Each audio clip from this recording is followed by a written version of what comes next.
ರಸ್ತೆ ಗುಂಡಿ ಮುಚ್ಚಲು ಸಿದ್ದರಾಮಯ್ಯ ಡೆಡ್ಲೈನ್ ಅನ್ನು ನೀಡಿದ್ರು. ಸಿಎಂ ಡೆಡ್ಲೈನ್ ಮುಗಿಯೋದಕ್ಕೆ ಒಂದೇ ಒಂದು ದಿನ ಬಾಕಿ ಇದೆ. ಅಕ್ಟೋಬರ್ 31ಕ್ಕೆ ಗಡುವು ನೀಡಿದ್ರು. ಅಂದ್ರೆ ನಾಳೆಗೆ ಡೆಡ್ಲೈನ್ ಅನ್ನ ನೀಡಲಾಗಿತ್ತು. ಹಾಗಾಗಿ ಆ ಡೆಡ್ಲೈನ್ ಮುಗಿಯೋದಕ್ಕೆ ಸದ್ಯ ಒಂದೇ ದಿನ ಬಾಕಿ ಇದೆ. ಗುಂಡಿ ಮುಚ್ಚಲು ಮೊಂಥಾ ಚಂಡಮಾರುತ ಬೇರೆ ಅಡ್ಡಿಯನ್ನ ಮಾಡಿದೆ. ನವೆಂಬರ್ ಒಳಗೆ ರಸ್ತೆ ಗುಂಡಿ ಮುಚ್ಚೋದಕ್ಕೆ ಸೂಚನೆಯನ್ನ ನೀಡಲಾಗಿತ್ತು. ಮಳೆಯಿಂದ ಒಂದೆರಡು ದಿನಕ್ಕೆ ಡಾಂಬರ್ ಡಮಾರಾಗಿ ಹೋಗಿದೆ. ಚಂಡಮಾರುತದಿಂದಾಗಿ ನಿರಂತರವಾಗಿ ಮಳೆಯಾಯಿತು. ಆ ಒಂದು ಮಳೆಯ ಹಿನ್ನೆಲೆಯಲ್ಲಿ ಈ ಒಂದು ಕಾಮಗಾರಿಗೂ ಕೂಡ ಸಮಸ್ಯೆ ಎದುರಾಗಿದೆ. ಅಕ್ಟೋಬರ್ ತಿಂಗಳ ಸಿಲಿಕಾನ್ ಸಿಟಿಯಲ್ಲಿ ಭಾರಿ ಮಳೆಯಾಗಿದೆ.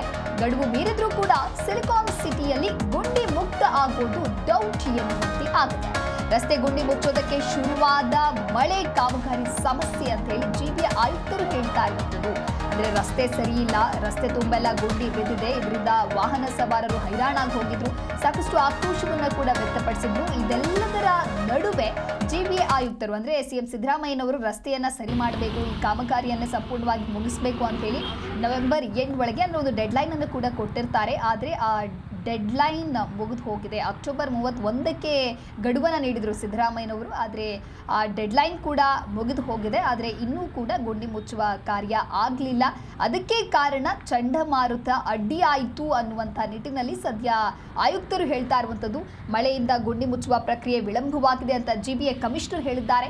ಈ ಮಧ್ಯೆ ಜಿಬಿಎ ಕಾಮಗಾರಿ ಜಾಗದಲ್ಲಿ ಜಲಮಂಡಳಿ ಕಾಮಗಾರಿ ಬೇರೆ ಆಗ್ತಾ ಇದೆ. ಇದರಿಂದಾಗಿ ಗುಂಡಿ ಮುಚ್ಚೋದಕ್ಕೆ ಮತ್ತಷ್ಟು ವಿಳಂಬವಾಗ್ತಾ ಇದೆ.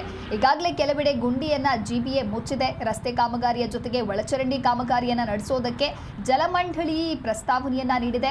ಒಟ್ಟಾಗಿ ಕಾಮಗಾರಿಯನ್ನ ನಡೆಸೋದಕ್ಕೆ ಜಲಮಂಡಳಿ ಸರ್ಕಾರಕ್ಕೆ ಪ್ರಸ್ತಾವನೆಯನ್ನ ಸಲ್ಲಿಸಿದೆ. ಈ ಜಲಮಂಡಳಿಯ ಮನವಿಯ ಬಗ್ಗೆ ಸರ್ಕಾರದ ಹಂತದಲ್ಲಿ ಸದ್ಯ ಚರ್ಚೆಗಳು ಆಗ್ತಾ ಇದೆ. ಒಟ್ಟಾರೆಯಾಗಿ ರಸ್ತೆ ಗುಂಡಿ ಮುಚ್ಚೋದಕ್ಕೆ ಸಿದ್ದರಾಮಯ್ಯನವರು ಡೆಡ್ಲೈನ್ ಅನ್ನು ಕೊಟ್ಟಿದ್ರೂ ಕೂಡ ಆ ಕಾಮಗಾರಿ ಸಂಪೂರ್ಣವಾಗಿ ಮುಗಿದಿಲ್ಲ. ಬಿಬಿಎಂಪಿ ಹೋಗಿ ಗ್ರೇಟರ್ ಬೆಂಗಳೂರು, ಜಿಬಿ ಅಂದರೆ ಬ್ರ್ಯಾಂಡ್ ಬೆಂಗಳೂರು ಏನೇ ಬಂದರೂ ಕೂಡ ಯಾವುದೇ ರೀತಿಯಾದಂಥ ಅಭಿವೃದ್ಧಿಯನ್ನು ಕಾಣುವುದಕ್ಕೆ ಸಾಧ್ಯವಾಗುವುದಿಲ್ಲ ಅನ್ನೋದಾಗಿಯೇ ನೇರವಾಗಿ ಸಾಕಷ್ಟು ಜನರು ಸರ್ಕಾರದ ವಿರುದ್ಧವಾಗಿ ಆಕ್ರೋಶವನ್ನು ವ್ಯಕ್ತಪಡಿಸಿದ್ರು. ಈ ರಸ್ತೆ ಗುಂಡಿಯಿಂದಾಗಿ ಸಮಸ್ಯೆ ಆಗ್ತಾ ಇದೆ, ಸಾಕಷ್ಟು ಅಪಘಾತಗಳು ಕೂಡ ಸಂಭವಿಸಿರ್ತಕ್ಕಂಥ ಉದಾಹರಣೆಗಳೆಲ್ಲವೂ ಕೂಡ ಇತ್ತು. ಆ ಒಂದು ನಿಟ್ಟಿನಲ್ಲಿ ಸರ್ಕಾರ ಎಚ್ಚೆತ್ತುಕೊಂಡು ಈ ರೀತಿಯಾದಂಥ ಸೂಚನೆಯನ್ನು ನೀಡುತ್ತೆ.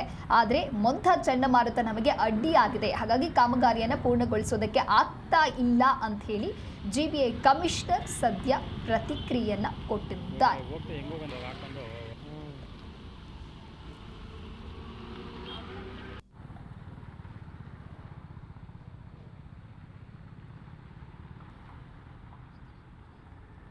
ಈ ಕುರಿತಂತೆ ಮತ್ತಷ್ಟು ಮಾಹಿತಿಯನ್ನ ನೀಡಲಿದ್ದಾರೆ ನಮ್ಮ ಪ್ರತಿನಿಧಿ ಮಂಜುನಾಥ್ ದೂರವಾಣಿ ಸಂಪರ್ಕದಲ್ಲಿ. ಮಂಜುನಾಥ್, ರಸ್ತೆ ಗುಂಡಿದೆ, ದೊಡ್ಡ ಸಮಸ್ಯೆಯಾಗಿತ್ತು. ಹಾಗಾಗಿ ಸಾಕಷ್ಟು ಜನ ಸರ್ಕಾರದ ವಿರುದ್ಧವಾಗಿ ಆಕ್ರೋಶವನ್ನ ವ್ಯಕ್ತಪಡಿಸ್ತಾರೆ. ನಂತರದಲ್ಲಿ ಸರ್ಕಾರ ಎಚ್ಚೆತ್ತುಕೊಂಡು ಕಾಮಗಾರಿಯನ್ನ ಮಾಡೋದಕ್ಕೆ ಶುರು ಮಾಡುತ್ತೆ. ಆದ್ರೆ ಡೆಡ್ಲೈನ್ ಕೊಟ್ಟಿದ್ರೂ ಕೂಡ ಆ ಡೆಡ್ಲೈನ್ಗೆ ಮುಗಿಸೋದಕ್ಕೆ ಆಗ್ತಾ ಇಲ್ವಲ್ಲ. ಮುಂದಿನ ಕ್ರಮ ಏನಂತ ಹೇಳ್ತಾ ಇದ್ದಾರೆ ಸದ್ಯ ಆಯುಕ್ತರು? ದಿವ್ಯದಾಸ್, ಬೆಂಗಳೂರಿನಲ್ಲಿ ರಸ್ತೆ ಗುಂಡಿಗಳ ಹಾವಳಿ ಬೆಂಗಳೂರಲ್ಲಿ ಯಥೇಚ್ಛವಾಗಿ ಕಾಡ್ತಾ ಇದೆ. ರಸ್ತೆ ಗುಂಡಿಗೆ ಅಪಘಾತಗಳ ಸಂಖ್ಯೆ ಕೂಡ ದಿನೇ ದಿನೇ ಏರಿಕೆ ಆಗ್ತಾ ಇದೆ. ಕಳೆದ 2-3 ತಿಂಗಳಿಂದ ಸುಮಾರು 3-4 ಸಾವುಗಳು ಕೂಡ ಸಂಭವಿಸಿವೆ. ಈ ಸಂಭವಿಸುವಂತದ್ರ ಜೊತೆಗೆ ಸಾವುಗಳು ಸಂಭವಿಸುವಂತರ ಜೊತೆಗೆ ಕೈಕಾಲು ಮುರಿದುಕೊಂಡವರು, ತಲೆಗೆ ತೀವ್ರವಾಗಿ ಪೆಟ್ಟಾದವರ ಸಂಖ್ಯೆ ಕೂಡ ಏರಿಕೆ ಆಗಿರುವಂತದ್ದು. ಹೀಗಾಗಿ ಬೆಂಗಳೂರಿಗಿರುವಂತಹ ಹೆಸರು ಜೊತೆಗೆ ಗ್ರೇಟರ್ ಬೆಂಗಳೂರು ಅಥಾರಿಟಿ ಎನ್ನುವಂಥದ್ದು ಏನಾಗಿದೆಯೋ ಅದ್ರ ಜೊತೆಗೆ ಇನ್ನಷ್ಟು ಅಂತಾರಾಷ್ಟ್ರೀಯ ಮಟ್ಟಕ್ಕೆ ನಗರವನ್ನ ತೆಗೆದುಕೊಂಡು ಹೋಗ್ಬೇಕು ಎನ್ನುವಂಥದ್ದೇ ಸರ್ಕಾರದ ಕನಸು ಕೂಡ ಒಂದಾಗಿದೆ. ಅದರಲ್ಲೂ ಬೆಂಗಳೂರು ಅಭಿವೃದ್ಧಿ ಸಚಿವರಾಗಿರುವಂತಹ ಡಿ ಕೆ ಶಿವಕುಮಾರ್ ಅವರು ಹಲವಾರು ಯೋಜನೆಗಳನ್ನ ಕೈಗೊಳ್ಳುವಂತ ಕೆಲಸ ಆಗ್ತಾ ಇದೆ.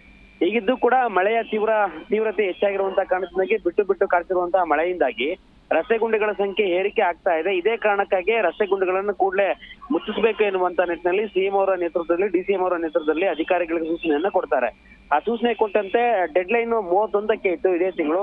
ಈ ತಿಂಗಳ 31 ಇನ್ನೊಂದೇ ದಿನ ಬಾಕಿ ಇರುವಂತಹ ಕಾರಣದಿಂದಾಗಿ ನಗರದಲ್ಲಿರುವಂತಹ ರಸ್ತೆ ಗುಂಡಿಗಳು ಬಹುತೇಕ ಹಾಗೆ ಇದ್ದಾವೆ. ಇವುಗಳನ್ನ ಮುಚ್ಚಲಿಕ್ಕೆ ಜಿಬಿಎ ಅಧಿಕಾರಿಗಳಿಂದ ಆಗಿಲ್ವಾ ಎನ್ನುವಂತ ಪ್ರಶ್ನೆ ಕೂಡ ಕಾಡ್ತಾ ಇದೆ. ಸದ್ಯ ಈ ಡೆಡ್ಲೈನ್ ಮುಗಿದಾದ ಮೇಲೂ ಕೂಡ ಇನ್ನೂ ಮುಂದುವರಿಸುವಂತ ಕೆಲಸ ನಾವು ಮಾಡ್ತೇವೆ. ಸಿಎಂ ಅವ್ರ ಕಡೆಯಿಂದ ಇನ್ನೂ ಮತ್ತೊಂದು ಒಂದು ಮನವಿಯನ್ನ ಕೇಳ್ಕೊಂಡು ಒಂದಷ್ಟು ದಿನಗಳ ಕಾಲ ಅವಕಾಶ ಕೊಡಿ ಎನ್ನುವಂತಹ ಮಾಹಿತಿಯನ್ನ ಜಿಬಿಎ ಮುಖ್ಯ ಆಯುಕ್ತರಾಗಿರುವಂತಹ ಮಹೇಶ್ವರ್ ರಾವ್ ಅವರು ಕೂಡ ಈಗ ಮಾಧ್ಯಮಗಳಿಗೆ ಉತ್ತರವನ್ನ ಕೊಟ್ಟಿರುವಂತದ್ದು. ಈ ಮೂಲಕವಾಗಿ ಸಿಎಂ ಅವರು ಕೊಟ್ಟಂತಹ ಡೇಟ್ಗೂ ಕೂಡ ಡೆಡ್ಲೈನ್ಗೂ ಕೂಡ ಗುಂಡಿ ಮುಚ್ಚಲಿಕ್ಕೆ ಆಗದಿರುವಂತದ್ದು ಕಾರಣ ಏನು ಎನ್ನುವಂತಹ ಮಾಹಿತಿಯನ್ನು ಸದ್ಯಕ್ಕಂತೂ ಸ್ಪಷ್ಟವಾಗಿ ಉತ್ತರವನ್ನ ಕೊಡ್ತಾ ಇದ್ದಾರೆ. ಈ ಮೂಲಕವಾಗಿ ಈ ಗುಂಡಿಗಳನ್ನ ಇನ್ನೂ ಎಷ್ಟು ದಿನಗಳ ಕಾಲ ಮುಚ್ಚುತ್ತಾರೆ ಎನ್ನುವಂತಹ ಒಂದು ಪ್ರಶ್ನೆ ಅಂತೂ ಸದ್ಯಕ್ಕೆ ಬೆಂಗಳೂರು ಜನರಿಗೆ ಕಾಡ್ತಾ ಇದೆ. ದಿವ್ಯಾ. ಓಕೆ ಮಂಜುನಾಥ್, ಹಾಗೆ ರಸ್ತೆ ಕಾಮಗಾರಿ ಜೊತೆಗೆ ಒಳಚರಂಡಿ ಕಾಮಗಾರಿಯನ್ನ ನಡೆಸಬೇಕು ಅನ್ನುವಂತ ಪ್ರಸ್ತಾವನೆಯನ್ನ ಕೂಡ ಸಲ್ಲಿಸಿದೆ. ಹಾಗಾಗಿ ಈ ಕುರಿತಂತ ಚರ್ಚೆ ಎಲ್ಲಿ ಸಾಗ್ತಾ ಇದೆ ಅಂತ ಖಂಡಿತವಾಗೂ ಗೊತ್ತಿದೆ. ಇದೇ ಪ್ರಶ್ನೆ ಕಾಡ್ತಾ ಇರುವಂತದ್ದು. ಯಾಕಂತ ಹೇಳಿದ್ರೆ ರಸ್ತೆ ಗುಂಡಿ ಮುಚ್ಚಲಿಕ್ಕೆ ಸಾಕಷ್ಟು ದಿನಗಳ ಕಾಲ ಅವಕಾಶ ಕೇಳಿರುವಂತ ಕಾರಣದಿಂದಾಗಿ ಜೊತೆಗೆ ಇನ್ನಿತರ ಕಾಮಗಾರಿಗಳ ಸಮಸ್ಯೆ ಕೂಡ ಜನರನ್ನ ಕಾಡ್ತಾ ಇದೆ. ಈ ಕಾರಣದಿಂದಾಗಿ ಈ ಕಾಮಗಾರಿಗಳನ್ನ ಸೇರಿದಂತೆ ರಸ್ತೆ ಗುಂಡಿ ಕಾಮಗಾರಿಗಳನ್ನು ಮುಚ್ಚಲಿಕ್ಕೂ ಕೂಡ ಇನ್ನೂ ಕಾಲಾವಕಾಶ ಬೇಕೆನ್ನುವಂತ ಮಾಹಿತಿಯನ್ನು ಸಿಎಂ ಅವ್ರ ಗಮನಕ್ಕೂ ಕೂಡ ತರಲಾಗಿದೆ. ಈ ಮೂಲಕವಾಗಿ ಸಿಎಂ ಅವರು ಮತ್ತೊಂದಷ್ಟು ದಿನಗಳ ಕಾಲ ಅವಕಾಶ ಕೊಡ್ತಾರೆ ಎನ್ನುವಂಥದ್ದು ಕೂಡ ಒಂದು ಪ್ರಶ್ನೆ ಕಾಡ್ತಾ ಇದೆ. Divya. Okay, thank you Manjunath ನಿಮ್ಮೆಲ್ಲ ಮಾಹಿತಿಗಾಗಿ.